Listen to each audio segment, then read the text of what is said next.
నమస్కారం. దూరదర్శన్ వార్తలకి స్వాగతం. నేను సరిత. ముందుగా ఈనాటి వార్తల్లోని ముఖ్యాంశాలు.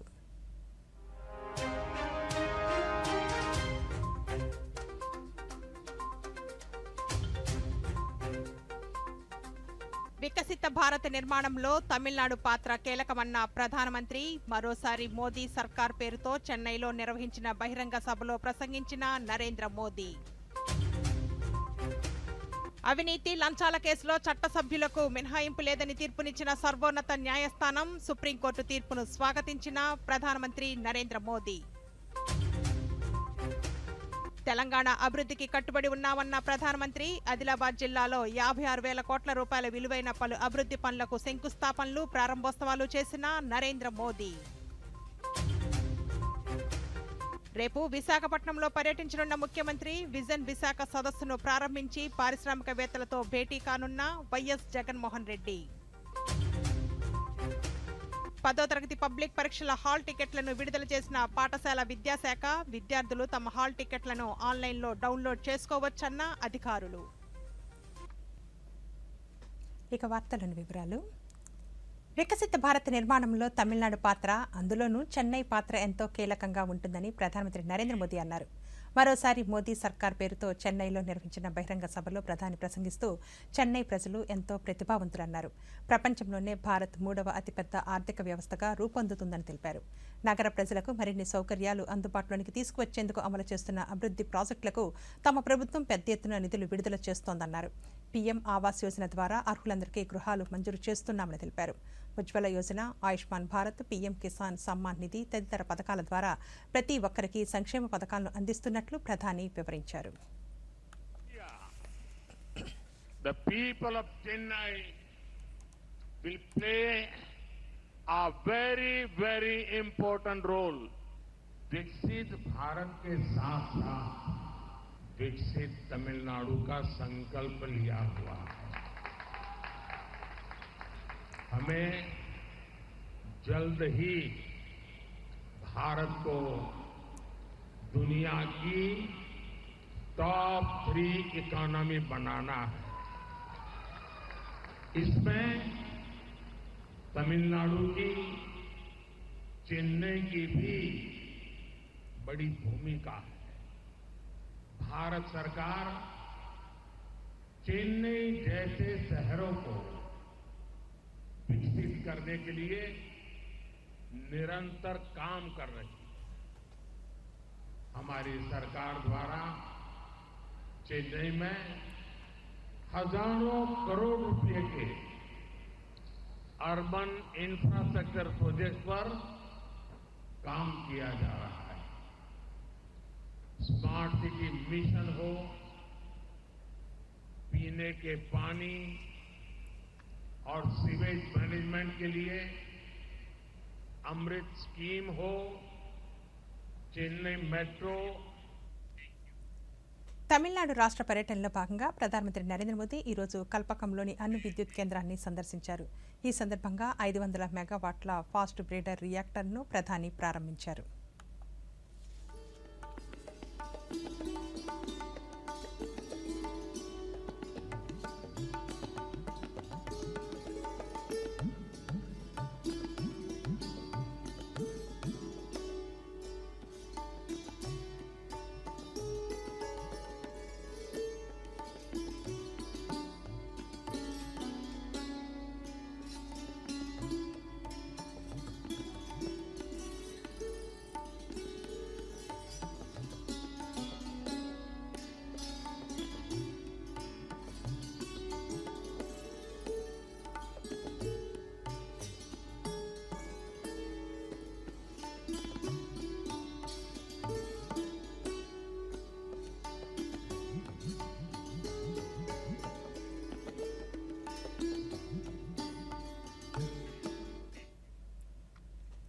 ప్రధానమంత్రి నరేంద్ర మోదీ ఈరోజు తెలంగాణ రాష్ట్రంలో పర్యటిస్తున్నారు. కొత్త ఢిల్లీ నుండి తెలంగాణలోని ఆదిలాబాద్కు చేరుకున్న ఆయన జిల్లాలో 56,000 కోట్ల రూపాయల విలువైన అభివృద్ధి పనులకు ప్రారంభోత్సవాలు, శంకుస్థాపనలు చేశారు. వీటిలో Ramagundam national thermal power project, Hyderabad నుండి భూపాలపట్నం వరకు నిర్మించిన జాతీయ రహదారిని ప్రారంభించి జాతికి అంకితం చేశారు. అనంతరం ప్రధానమంత్రి మాట్లాడుతూ తెలంగాణ అభివృద్ధికి కేంద్ర ప్రభుత్వం కట్టుబడి ఉందని అన్నారు. దేశ అభివృద్ధి కోసం లక్షల కోట్ల రూపాయలు వెచ్చిస్తున్నామని వెల్లడించారు. వికసిత భారత్ లక్ష్యంగా ముందుకు సాగుతున్నట్లు వివరించారు.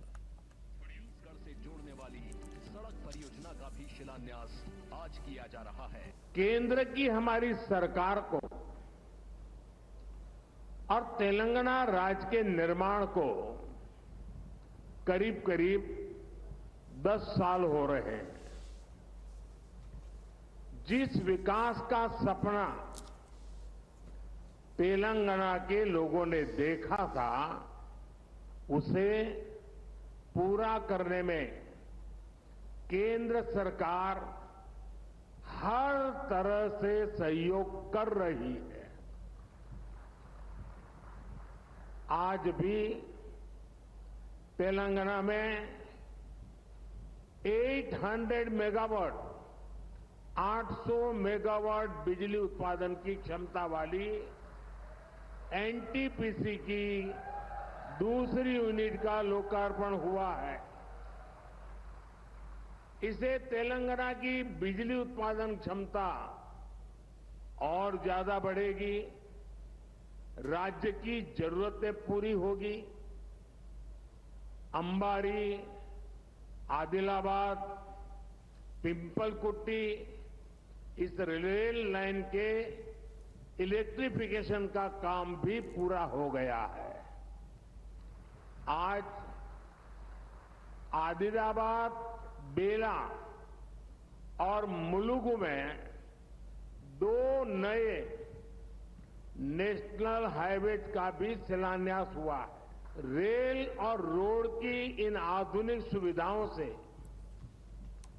इस पूरे क्षेत्र के దేశవ్యాప్తంగా చట్టసభ సభ్యులకు సంబంధించిన లంచాలు, అవినీతి ఆరోపణలకు సంబంధించిన కేసుల విషయంపై సర్వోన్నత న్యాయస్థానం సుప్రీంకోర్టు సంచలన తీర్పు వెలువరించింది. ఈ కేసు నుండి మినహాయింపు ఎవరూ పొందలేరని తెలిపింది. లంచం కేసులో చట్టసభ సభ్యులకు మినహాయింపు లేదని చెప్పింది. చట్టసభల్లో ప్రశ్నలు అడిగేందుకు లంచం తీసుకుంటే రక్షణ కల్పించలేమని పేర్కొంది.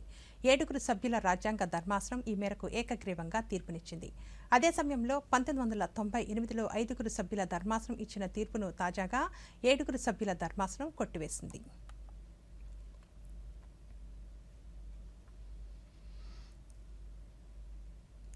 చట్టసభ సభ్యుల అవినీతిపై సుప్రీంకోర్టు ఇచ్చిన తీర్పును ప్రధానమంత్రి నరేంద్ర మోదీ స్వాగతించారు. ఈ మేరకు ఆయన తన ఎక్స్ ఖాతాలో స్పందించారు. గౌరవ సుప్రీంకోర్టు అద్భుతమైన తీర్పును ఇచ్చింది. ఇది భవిష్యత్తులో స్వచ్ఛమైన రాజకీయాలకు కారణమై వ్యవస్థపై ప్రజల్లో నమ్మకాన్ని పెంచుతుందని అభిప్రాయపడ్డారు. ఈ పోస్టుకు సుప్రీంకోర్టు తీర్పునకు సంబంధించిన కథనాన్ని జతచేశారు.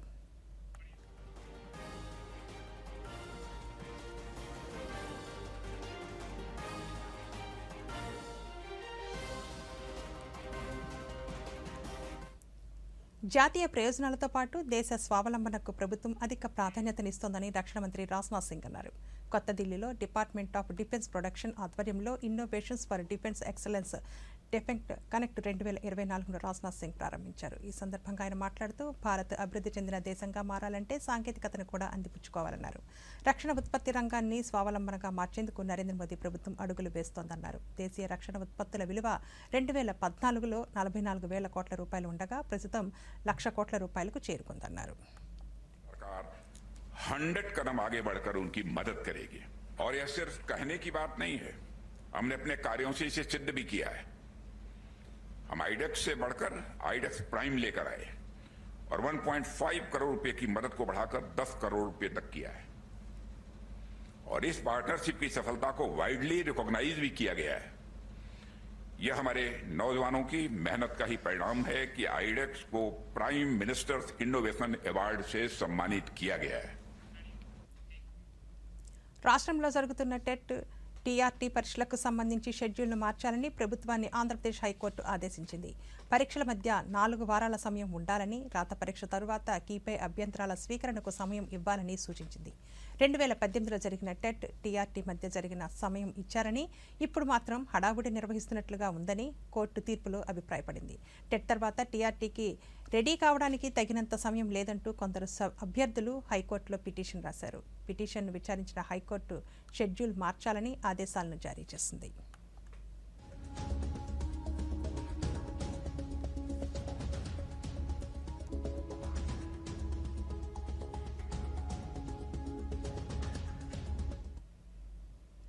ముఖ్యమంత్రి వైఎస్ జగన్మోహన్ రెడ్డి రేపు విశాఖపట్నంలో పర్యటించనున్నారు. విజన్ విశాఖ సదస్సును ప్రారంభించి వివిధ రంగాల వాణిజ్య పారిశ్రామికవేత్తలతో ఆయన భేటీ కానున్నారు. అనంతరం స్కిల్ డెవలప్మెంట్, ఉపాధి, సీడాప్ ఆధ్వర్యంలో ఉపాధి పొందిన యువతతో సమావేశం కానున్నారు. కాగా రేపు ఉదయం తాడేపల్లి నివాసం నుండి బయలుదేరి విశాఖపట్నం చేరుకుంటారు. అక్కడ రాడిసెస్ బ్లూ రిసార్ట్స్లో జరిగే విజన్ విశాఖ సదస్సులో వివిధ రంగాల వాణిజ్య పారిశ్రామికవేత్తలతో సమావేశం కానున్నారు. అనంతరం పీఎం పాలెంలోని వైజాగ్ కన్వెన్షన్ సెంటర్కు చేరుకుని స్కిల్ డెవలప్మెంట్, ఉపాధి, సీడాప్ ఆధ్వర్యంలో ఉపాధి పొందిన యువతతో సమావేశం కానున్నారు. ప్రకాశం జిల్లా ప్రజల కళ అయిన పూల సుబ్బయ్య వెలుగొండ ప్రాజెక్టులో భాగంగా పూర్తయిన 2వ సొరంగాన్ని ఈ నెల 6వ తేదీన ముఖ్యమంత్రి వైఎస్ జగన్మోహన్ రెడ్డి జాతికి అంకితం చేస్తారని ప్రకాశం జిల్లా కలెక్టర్ ఏఎస్ దినేష్ కుమార్ తెలిపారు. ముఖ్యమంత్రి పర్యటన నేపథ్యంలో జిల్లా ఎస్పీ పరమేశ్వరరెడ్డి, ఇంజనీరింగ్ అధికారులు, ప్రజాప్రతినిధులతో కలిసి ఆయన ఈరోజు వెలుగొండ ప్రాజెక్టులోని 2వ సొరంగాన్ని పరిశీలించారు. అక్కడ జరుగుతున్న ఏర్పాట్ల గురించి అధికారులను అడిగి తెలుసుకున్నారు. ఈ సందర్భంగా కలెక్టర్, ఎస్పీలు మీడియాతో మాట్లాడుతూ ముఖ్యమంత్రి పర్యటన విజయవంతం చేసేందుకు అన్ని ఏర్పాట్లు పూర్తి చేశామన్నారు. అండ్ ఇంత పెద్ద ఇన్ఫ్రాస్ట్రక్చర్స్ ఈ నేషన్కి డెడికేట్ చేసినప్పుడు కావాల్సిన అన్ని సెక్యూరిటీ ఇష్యూస్, బందోబస్తులు అండ్ ప్రజలు వచ్చిన మీటింగ్స్ గురించిన విషయాలు ఇదన్నీ కూడా చాలా జాగ్రత్తగా చూడడం జరిగింది. ముఖ్యమంత్రి గారు వచ్చేసి ఇది దాదాపుగా ఒక 1 or 2 hours ఇక్కడ స్పెండ్ చేస్తారు. ఈ ప్రాజెక్ట్ గురించిన ఇంటిగ్రిటీస్, ప్రాజెక్ట్ గురించిన వివరం అన్నీ కూడా గవర్నమెంట్ అండ్ ఇంజనీర్స్ సార్కి వివరంగా చెప్పడం జరుగుతుంది. ఆనరబుల్ చీఫ్ మినిస్టర్ గారు మన ప్రకాశం జిల్లాలోని పూల సుబ్బయ్య ఈ టనల్ ప్రాజెక్ట్ని ఇనాగరేషన్ చేయడానికి March 6th రోజు విచ్చేస్తున్నారు. సో దానికోసం ఇక్కడ ఉన్న పరిసర ప్రాంతాలన్నీ చూసి ఎటువంటి సెక్యూరిటీ చేయాలని ప్లాన్ చేసుకుంటున్నాం. చుట్టూ మనకు హిల్ లాక్స్ ఉన్నాయి, ఫారెస్ట్ ఉంది, అలాగే ఈ కెనాల్స్ అన్నీ కూడా తవ్వున్నారు. సో వీటన్నింటినీ దృష్టిలో పెట్టుకొని పూల్ ప్రూఫ్ సెక్యూరిటీ కూడా అరేంజ్మెంట్స్ చేయడం జరుగుతుంది. నెసరీ అరేంజ్మెంట్స్ అన్నీ కూడా తీసుకొని ఆల్రెడీ డిఫరెంట్ సెక్యూరిటీ ఏజెన్సీస్తో కూడా ఇన్ఫర్మేషన్ తీసుకొని ఆల్ ప్రికాషన్స్ అన్నీ కూడా తీసుకుంటాం. మొబైల్ వినియోగదారులు సైబర్ మోసాలకు గురికాకుండా ఉండేందుకు చక్షు పోర్టల్ ఎంతగానో ఉపయోగపడుతుందని కేంద్ర ఐటీ, టెలికమ్యూనికేషన్స్ మంత్రి అశ్విని వైష్ణవ్ అన్నారు. మొబైల్ చందాదారుల భద్రతను బలోపేతం చేసేందుకు రూపొందించిన సంచార్ సాధి పోర్టల్ భాగంగా సైబర్ నేరాలపై ఫిర్యాదు చేసేందుకు వీలుగా చక్షు పోర్టల్ను అశ్విని వైష్ణవ్ వర్చువల్ విధానంలో ఈరోజు ప్రారంభించారు. విజయవాడలోని టెలికాం కార్యాలయం నుండి పలువురు అధికారులు ఈ కార్యక్రమంలో పాల్గొన్నారు. అనంతరం టెలికాం డిపార్ట్మెంట్ ఏపీ విభాగం అదనపు డైరెక్టర్ జనరల్ జేవి రాజారెడ్డి దూరదర్శన్తో మాట్లాడుతూ ఇటీవల కాలంలో సైబర్ నేరగాళ్లు మొబైల్ వినియోగదారులపై పలు విధాలుగా దాడులు చేస్తున్నారన్నారు. ఫోన్లు, మెసేజ్లు, వాట్సాప్ తదితర మార్గాల ద్వారా మోసపుచ్చి ప్రజల సున్నిత సమాచారాన్ని సేకరిస్తున్నారన్నారు. ఇటువంటి వాటికి గురైన వారు చక్షు పోర్టల్లో ఫిర్యాదు చేస్తే ఫలితం ఉంటుందని వివరించారు. దానికి ఏం సపరేట్ పాస్వర్డ్ లేదు. దాన్ని ఓపెన్ చేసి దాంట్లో ఎంటర్ చేస్తే అది బ్యాక్ ఎండ్లో ఎన్ని సచ్ కంప్లైంట్స్ వచ్చాయనేది వెరిఫై చేసుకొని దాని మీద యాక్షన్ తీసుకొని దాన్ని పర్మనెంట్గా బ్లాక్ చేయడమా, వాళ్ళ మీద లీగల్ యాక్షన్ తీసుకోవడం జరుగుతుంది. అందువల్ల జనరల్ పబ్లిక్కి మోసపోకుండా ఉండడానికి ఆస్కారం ఉంటుంది. సో జనరల్గా ఏంటంటే గవర్నమెంట్ వైపు నుంచి మా అందరి అప్పీల్ ఏంటంటే సామాన్య ప్రజలు పొరపాటును కూడా అనవసరంగా అన్నోన్ థింగ్స్ని క్లిక్ చేయొద్దు. మీకు తెలిసిన వాళ్ళ దగ్గర నుంచి ఏదైనా వస్తే తప్పనిచ్చి దాన్ని క్లిక్ చేస్తే మోసపోవడానికి ఆస్కారం ఎక్కువ ఉంది. అట్లాంటిది వెంటనే రిపోర్ట్ చేయండి. మీరు జాగ్రత్తగా ఉండండి. మహాశివరాత్రి బ్రహ్మోత్సవాలు తిరుపతి జిల్లా శ్రీకాళహస్తిలో ఘనంగా జరుగుతున్నాయి. ఈ ఉత్సవాల్లో భాగంగా 2వ రోజున ధ్వజారోహణ కార్యక్రమాన్ని నిర్వహించారు. ఈ ఉత్సవాలకు పెద్ద సంఖ్యలో భక్తులు తరలి వస్తున్నారు.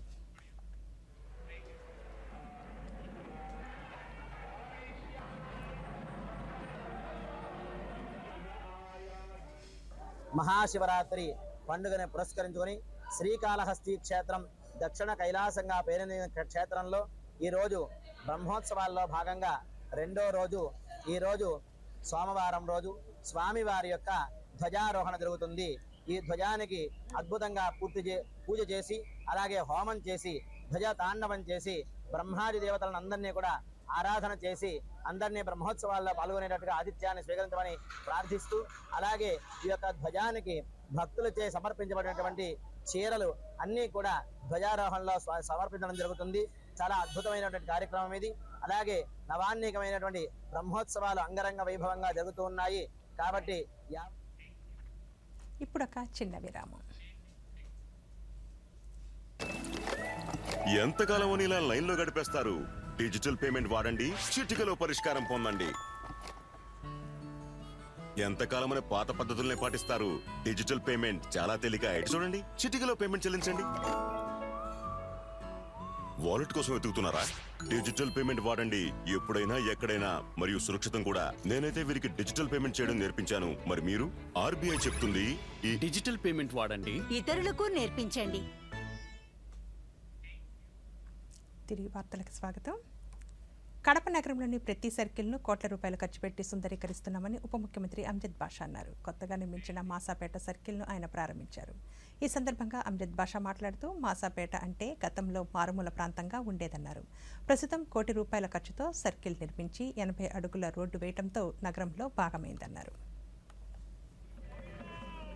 దేవుని కడపకు సంబంధించిన ఏదైతే ముఖద్వారం ఉందో మరి ఈ మాసాపేట సర్కిల్లో కూడా మరి ఈరోజు చాలా అద్భుతంగా ఈ సర్కిల్ని ఈరోజు ₹1 కోటి డెవలప్మెంట్ కూడా చేయడం జరిగింది. ఏరియా అంటే ఇక్కడ దళితులు నివసించే ప్రాంతం. గతంలో ఎవరు కూడా, ఏ ప్రభుత్వం కూడా, ఏ నాయకుడు కూడా మరి ఈ ప్రాంత అభివృద్ధి కోసం ఆలోచన కూడా చేసిన పరిస్థితి లేదు.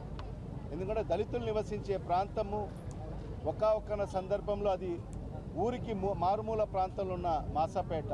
మరి ఈరోజు అదే మాసాపేట ఈరోజు కడప నగరానికి నడిబొడ్డుల ఈరోజు ఉండడము, మరి ఇక్కడ దళితులు నివసిస్తున్నారని చెప్పి మరి ప్రతి ప్రభుత్వాలు కూడా, ప్రతి నాయకులు కూడా విస్మరించడం జరిగింది. కానీ ఇవాళ జగన్మోహన్ రెడ్డి గారు ముఖ్యమంత్రి అయిన తర్వాత మరి ఈరోజు మాసాపేటకు సంబంధించిన రోడ్డు కూడా మరి ఈరోజు సుమారుగా 80 అడుగుల రోడ్డు వైడనింగ్ చేసే కార్యక్రమం కూడా మరి ఈరోజు కొన్ని కోట్ల రూపాయలతో మరి అభివృద్ధి చేసిన పరిస్థితి. ముఖ్యమంత్రి జగన్మోహన్ రెడ్డి ఆదేశాలతో రాష్ట్రంలో దేవాలయాల అభివృద్ధి పనులు శరవేగంగా జరుగుతున్నాయని రాష్ట్ర దేవాదాయ శాఖ మంత్రి కొట్టు సత్యనారాయణ తెలిపారు. చిత్తూరు జిల్లా కాణిపాకం వరసిద్ధి వినాయక స్వామి దేవస్థానంలో 59 కోట్ల రూపాయలతో చేపట్టిన అభివృద్ధి పనులను మరో మంత్రి పెద్దిరెడ్డి రామచంద్రారెడ్డితో కలిసి సత్యనారాయణ ప్రారంభించారు. ఈ సందర్భంగా ఆయన మీడియాతో మాట్లాడుతూ రాష్ట్రంలో దేవాలయం లేని గ్రామం ఉండకూడదనే లక్ష్యంతో ప్రతి గ్రామంలో దేవాలయాల నిర్మాణం చేపట్టామన్నారు. జగన్మోహన్ రెడ్డి గారి ప్రోత్సాహంతో నూతన కళ కొత్త శోభ ఏర్పాటు చేసుకున్నాయి. ఇవాళ రాష్ట్రంలో ఉన్న అన్ని ప్రధాన ఆలయాల్లో కూడా పూర్తి స్థాయిలో భక్తులకి సౌకర్యాలు ఏర్పాటు చేయడానికి క్యూ కాంప్లెక్స్లు, అన్నదాన హాల్స్, అలాగే ప్రసాదం తయారు చేయడానికి ప్రత్యేకమైన పోర్టు, పార్కింగ్ సౌకర్యం, అలాగే ప్రతి విషయంలో కూడా ఆలయానికి వచ్చే భక్తుల సంఖ్యను బట్టి అక్కడ ఫెసిలిటీస్ అన్నీ కూడా మరి ఏర్పాటు చేయబడతా ఉన్నాయి. ముఖ్యంగా మన కాణిపాకం 152,21,00,000 అంటే టోటల్ మొత్తం కంప్లీట్ అయిన 22,89,00,000. ఓపెనింగ్ ఆన్గోయింగ్ వర్క్స్ ఏమో 18,67,00,000. ఇంకా స్టార్ట్ చేయవలసిన వర్క్ 44,24,24,00,000. టోటల్లో ప్రపోజ్డ్ వర్క్స్ 52 కోట్లు. డోనర్స్ వర్క్ వచ్చి 14,40,00,000 డోనర్స్ వరకు. ఈ రకంగా 150. యువ ఓటర్లు తమ ఓటు వేయడం ద్వారా రాబోయే 2024 లోక్సభ ఎన్నికలను విజయవంతం చేసే ప్రక్రియలో మేరా పెహ్లా ఓటు దేశ్ కే లియే ప్రచారానికి సంబంధించిన వ్యాసరచన పోటీలు విజయవాడలోని విఆర్ సిద్ధార్థ ఇంజనీరింగ్ కళాశాలలో నిర్వహించారు. ఓటు వేయడమే కాకుండా దేశ అభివృద్ధి కోసం తమ ఓటు వేసేలా యువ ఓటర్లను ప్రోత్సహించేందుకు ఎన్నికల కమిషన్ చేపట్టిన ఈ ప్రచారంలో విద్యార్థులు దూరదర్శన్తో మాట్లాడుతూ ఎన్నికల్లో ప్రతి ఒక్కరూ పాల్గొని ఓటు వేయాలని కోరారు. నా మొదటి ఓటు దేశానికే కొత్త క్యాంపెయిన్ ద్వారా యువత పెద్ద సంఖ్యలో ఓటు వేసేలా కేంద్ర ప్రభుత్వం ప్రోత్సహిస్తోందన్నారు. So the people they need to utilize their vote in a right way, because voting itself makes the people to choose their representative according to their wish. it was very unfortunate again that people when they goes to some shop to buy their cosmetics or dresses or anything articles according to their wish, they never compromise. Implementation starts with an eye, individual starts with an eye, just like India starts with an eye. If every individual implements their right to vote in a right way, trust me, we can have a developed nation. Everybody know about the democracy, everybody talking about the democracy, but people are not using it in the right way.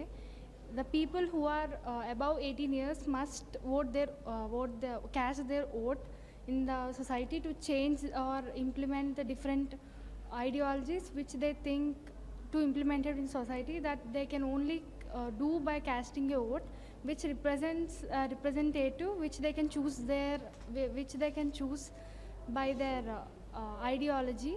So everybody are not easily having the awareness about the voting. Voting is the most important weapon that everybody has in the middle class or everybody in the society. So we have to cast our vote, which is very important.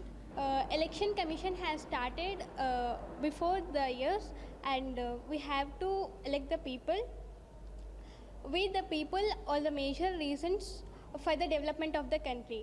Leaders whom we choose will develop the nation in according to that.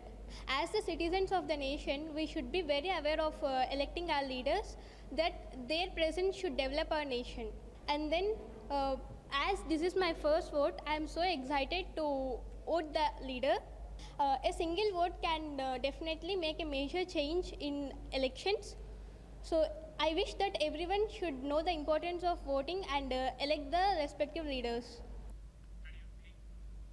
కేంద్ర ప్రభుత్వం అమల్లోనికి తీసుకొచ్చిన PM Surya Ghar Muft పథకాన్ని ప్రతి ఒక్కరూ సద్వినియోగం చేసుకోవాలని APCP DCL Krishna జిల్లా superintendent engineer Bhaskar Rao అన్నారు. మచిలీపట్నంలో సూర్యఘర్ ముఫ్త్ పథకానికి సంబంధించిన గోడపత్రిక ఆవిష్కరణ జరిగింది. ఈ కార్యక్రమంలో జిల్లా కలెక్టర్ పి రాజాబాబు, ఇతర అధికారులు పాల్గొన్నారు. ఈ సందర్భంగా భాస్కర్ రావు దూరదర్శన్తో మాట్లాడుతూ ఈ పథకాన్ని 1 కిలోవాట్, 2 కిలోవాట్లు, 3 కిలోవాట్లుగా విభజించి వాటికి సంబంధించిన రాయితీలను నేరుగా లబ్ధిదారులకే అందించనున్నట్లు తెలిపారు. వినియోగం ఉన్న వినియోగదారులకి 30,000 రూపాయల సబ్సిడీ, అదేవిధంగా 2 కిలోవాట్లు ఉన్న వినియోగదారులకి 60,000 రూపాయల సబ్సిడీ, 3 కిలోవాట్ అండ్ అబవ్ ఉన్న వాళ్ళకి 78,000 రూపాయల సబ్సిడీ ఇవ్వడానికి కేంద్ర ప్రభుత్వం నిర్ణయించింది. ఈ దిశగా 1 కోటి గృహాల్లో ఈ సోలార్ విద్యుత్ ఏర్పాటు చేయాలని చెప్పేసి కేంద్ర ప్రభుత్వం నిర్ణయించింది. దీనికి సంబంధించి డిస్కాము యూటిలిటీస్ ఏపీలో సెంట్రల్ పవర్ డిస్కామ్ తరఫున ప్రతి గృహానికి కూడా ఈ పిఎం సూర్యఘర్ ముఫ్త్ బిజిలీ యోజన కార్యక్రమానికి సంబంధించి పోస్టర్లు, అదేవిధంగా పాంప్లెట్లు కూడా తయారు చేసి ప్రతి ఒక్క గృహ వినియోగదారునికి కూడా ఈ పాంప్లెట్లు పంచిపెట్టడం జరుగుతుందండి. దీనికి సంబంధించి చాలా సరళీకృతం చేశారు. కన్జ్యూమర్ అప్లై చేసుకున్న తర్వాత ఇమీడియట్గా ఆన్లైన్లోనే రిజిస్టర్డ్ వెండర్స్ ఉంటారు. ఆ రిజిస్టర్డ్ వెండర్స్ని సెలెక్ట్ చేసుకోవాల్సి ఉంటుంది. ఫీజిబిలిటీ సర్టిఫికేట్ కూడా ఇమీడియట్గా ఇవ్వడం జరుగుతుంది. ఈ ఇన్స్టాల్ చేసుకున్న తర్వాత ఫీజిబిలిటీ ఇచ్చి నెక్స్ట్ మీటరు ఫిక్స్ చేసిన తర్వాత, సోలార్ మీటర్ ఫిక్స్ చేసిన తర్వాత 1 నెల రోజుల లోపల ఈ సబ్సిడీ అమౌంట్ అనేది కన్జ్యూమర్ బ్యాంక్ అకౌంట్లోకి నేరుగా పడుతుంది. భారతీయ జనతా పార్టీలో మహిళలకు అధిక ప్రాధాన్యత లభిస్తోందని బీజేపీ మహిళా మోర్చా గుంటూరు జిల్లా అధ్యక్షురాలు నాగమల్లేశ్వరి అన్నారు. గుంటూరు నగరంలో ఈరోజు జరిగిన నారీ శక్తి వందన్ మారథాన్లో వందలాది మంది పాల్గొన్నారు. ఈ సందర్భంగా ఆమె మీడియాతో మాట్లాడుతూ ప్రధానమంత్రి నరేంద్ర మోదీ నేతృత్వంలోని బీజేపీ ప్రభుత్వం చట్టసభల్లో మహిళలకు 33% రిజర్వేషన్లు కల్పించిందన్నారు. ప్రధానమంత్రి ఆవాస్ యోజన, ఉజ్వల యోజన, సుకన్య సమృద్ధి యోజన తదితర సంక్షేమ పథకాలను మహిళలకు అందిస్తుందన్నారు. ట్రిపుల్ తలాక్ అనే దానికి 82% మనకి రిజల్ట్ కూడా వచ్చి ఉన్నది. అన్నీ కూడా మనకి మహిళా పక్షపాతిగా మన నరేంద్ర మోడీ గారు, మరి దేశమంతా కూడా ప్రజానాయకుడుగా, మహిళా నాయకుడుగా అందరికి కూడా పేరు పొంది ఉన్నారు. అలాంటి నాయకుడు విషయంలో ఈరోజు మహిళలందరూ ఇంకా ఇలాంటి అభివృద్ధి ఎన్నో చేయాలని, మహిళలు ఇంత ముందంజలో నడిపించాలని చెప్పేసి ఈ 2K వాక్ అనే కార్యక్రమం ఏర్పాటు చేశాము. రానున్న సార్వత్రిక ఎన్నికల్లో ప్రతి ఒక్కరూ తమ ఓటు హక్కును వినియోగించుకునేలా అవగాహన కల్పించేందుకు సిటిజన్ ఫర్ డెమోక్రసీ పనిచేస్తోందని ఆ సంస్థ సంయుక్త కార్యదర్శి వల్లంరెడ్డి లక్ష్మణ్ రెడ్డి అన్నారు.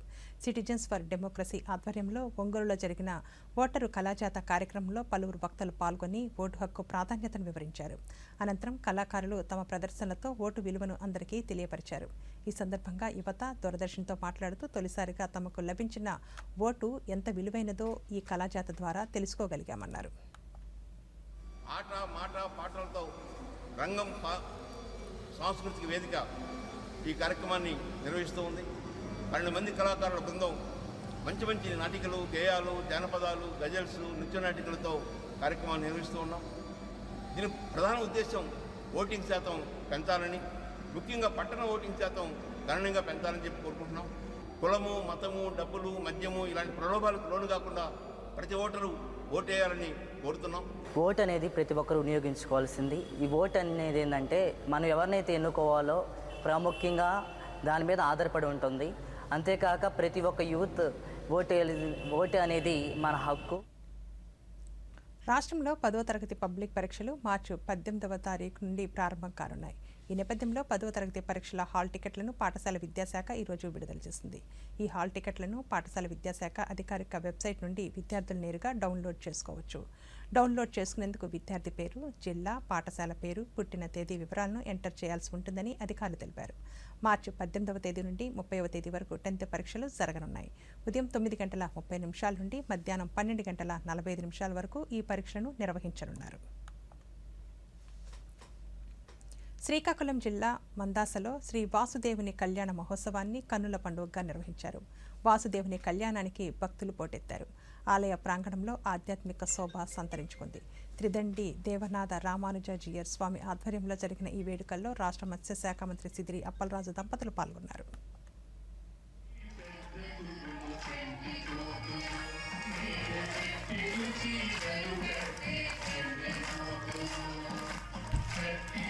స్నానానికి ఇబ్బంది లేకుండా తయారు చేయడం అనేది అధికారులు చేయాలి. అందరూ పెట్టుబడి పెట్టడం, ఆలయం సపోర్ట్. ప్రభుత్వ రవాణా సంస్థ ఆర్టీసీని బలోపేతం చేసేందుకు అన్ని రకాల చర్యలు తీసుకుంటామని ఏపీఎస్ఆర్టీసీ వైస్ చైర్మన్ మిద్దెల హరి తెలిపారు. తిరుపతి జిల్లా శ్రీకాళహస్తిలో ఉన్న ఆర్టీసీ బస్టాండును ఈరోజు అధికారులతో కలిసి ఆయన పరిశీలించారు. ఈ సందర్భంగా హరి మీడియాతో మాట్లాడుతూ ముఖ్యమంత్రి వైఎస్ జగన్మోహన్ రెడ్డి ఆర్టీసీ బలోపేతానికి అధిక ప్రాధాన్యత ఇస్తున్నారన్నారు. శ్రీకాళహస్తి బస్టాండ్లో ఆధ్యాత్మికత ఉట్టిపడేలా చర్యలు తీసుకుంటున్నామన్నారు. మరి నా సైడ్ నుంచి శ్రీకాళహస్తి బస్టాండ్ పైన ఫండ్స్ గురించి రేస్ చేశారు. ఎందుకంటే శ్రీకాళహస్తి ఒక ఆధ్యాత్మిక కేంద్రం సార్. రోజుకి 30,000 మంది భక్తులు ఇక్కడ శ్రీకాళహస్తికి వచ్చి వెళ్తూ ఉంటారు. అందులో మన ఆర్టీసీ బస్సుల్లో ప్రయాణం చేసే వాళ్ళే సాధారణ భక్తులు, పేదవాళ్ళు ఉంటారు. కాబట్టి మా బస్టాండ్ని ఎప్పుడో 50 సంవత్సరాల ముందు కట్టారు. ఈ మధ్య పెచ్చులూడి కూడా, కాకపోతే ఎవరికి ప్రమాదం, ఎవరికి దెబ్బలు అలాంటివి ఏమి జరగలేదు. కానీ పెచ్చులూడి కూడా ఈ మధ్య పడ్డ విషయం కూడా మీ దృష్టికి వచ్చిందో లేదో కానీ మా బస్టాండ్ని పూర్తిగా ఆధునీకరించి ఒక ఆధ్యాత్మిక మోడర్న్ బస్టాండ్గా ఒక 2 కోట్ల రూపాయలు నిధులు ఇచ్చి, నిధులతో వెంటనే రెనోవేషన్ చేయాలని వెంటనే ఆడ కోరడం జరిగింది. దానికి సంబంధించి వెంటనే ఈడీ గారికి, ఇతర సిబ్బందికి నేను చెప్పినటువంటి పాయింట్ని నోట్ చేసుకోవడం జరిగింది. స్పందన అర్జీలకు సత్వర పరిష్కారం చూపాలని శ్రీకాకుళం జిల్లా కలెక్టర్ డాక్టర్ మనజీర్ జిలానీ సమూన్ జిల్లా అధికారులను ఆదేశించారు. జిల్లా పరిషత్ సమావేశ మందిరంలో ప్రజా ఫిర్యాదుల స్వీకరణ స్పందన కార్యక్రమంలో జిల్లా కలెక్టర్తో పాటు జాయింట్ కలెక్టర్ ఎం నవీన్తో సహా పలువురు అధికారులు పాల్గొన్నారు. ఈ సందర్భంగా పౌరుల నుండి కలెక్టర్ ఫిర్యాదులు స్వీకరించి తగిన చర్యలు తీసుకోవాలని సంబంధిత అధికారులను ఆదేశించారు.